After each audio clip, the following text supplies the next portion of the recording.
নাভির নিচে হাত বাঁধলে সালাত হবে কি? হাত না বাঁধলেও সালাত হবে, কিন্তু আপনি সালাতের ক্ষেত্রে একটা সুন্নতি আমল তরক করলেন। কিসের ক্ষেত্রে? এখন বাড়াবাড়ি আর সারাসারি মাঝখানের উত্তর কি? এইখান থেকে কেউ যদি নাভির বরাবর, তিনটা হাদিস, তাহতা সুররা নাভির নিচে, তাহতা সাদুরা পেটের উপরে, আলা সাদরিহি কিসের উপরে? বুকের উপরে। সিনা তো কি বুঝবে না, বুকের উপরে, ঠিক আছে? সাদরা কি? আসসালামু আলাইকুম ওয়া রাহমাতুল্লাহি ওয়া বারাকাতুহু। প্রিয় দর্শক শ্রোতা, আপনারা মীর মুআজ্জেম হোসেন সাইফি ইনার বক্তব্য শুনলেন। ইনার বক্তব্য হচ্ছে, হাত বাঁধার ক্ষেত্রে আমাদেরকে সুন্নত পদ্ধতি অবলম্বন করতে হবে। প্রিয় দর্শক, সুন্নত পদ্ধতি হচ্ছে নাভির নিচে, 2 নম্বর নাভির উপরে, উভয়টাই সুন্নত পদ্ধতি, সুন্নত তরিকা, বিশুদ্ধ হাদিস দ্বারা প্রমাণিত। প্রিয় দর্শক, যদি বুকের উপর আপনি হাত বাঁধেন, আপনার হাত বাঁধা বিশুদ্ধ হাদিস অনুযায়ী কখনোই হবে না, দুর্বল হাদিস অনুযায়ী হবে। প্রিয় দর্শক, বুকের উপর হাত বাঁধার হাদিস দিয়ে দুর্বল, এটাই আপনারা শুনুন। আলেমের মুখ থেকে শুনলাম বুকের উপর হাত বাঁধার হাদিস নাকি জয়। জি, বুকের উপর হাত বাঁধার হাদিসটা দুর্বল।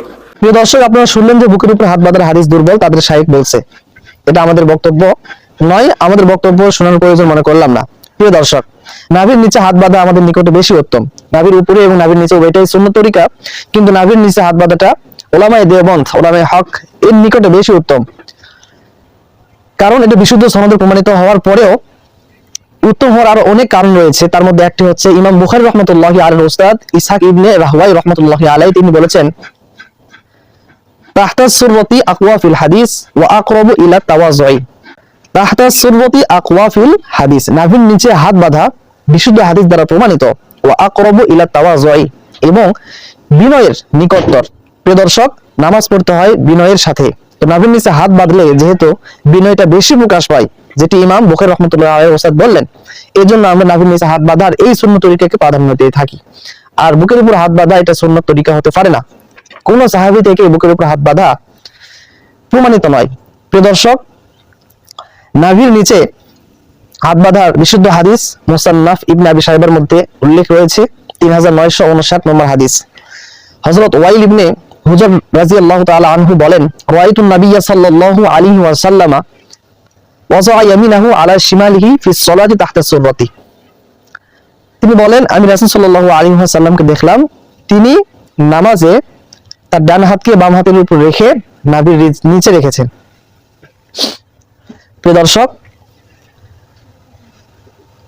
মুআজ্জেম হোসেন সাইফি তিনি বললেন যে বাড়াবাড়ি করা যাবে না এক্ষেত্রে।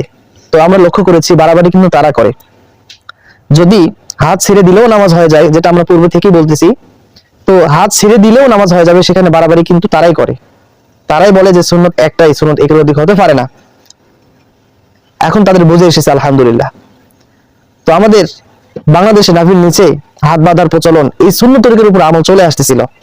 এই নতুন করে নব আবিষ্কৃত একটি দল, যার নাম দিয়েছে তার আহলে হাদিস, এই দলের নামধারী আলেমরা তারা মানুষের নাভির নিচে হাত বাঁধার সুন্নত তরিকাকে বাদ দিতে বলে মানুষের মধ্যে ফিতনা সৃষ্টি করেছে।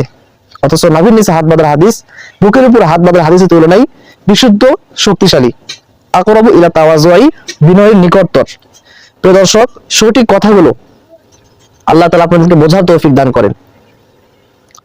আমাদের বাংলাদেশে যে আকাবিরগুলো অতিবাহিত হয়ে গিয়েছে, তিনারা যে দিন আমাদের মাঝে রেখে গিয়েছে, তিনাদের দিনকে যারা বাতিল বলতে চায়, যে 2-1 শাইখ নামধারী আলেম, এই জবরদস্ত আলেমগুলোর রেখে যাওয়া দিন, রেখে যাওয়া ইবাদতের কাইফিয়তকে যারা বাতিল বলতে চায়, গবেষণা করে দেখা যায় তারাই মূলত বাতিল।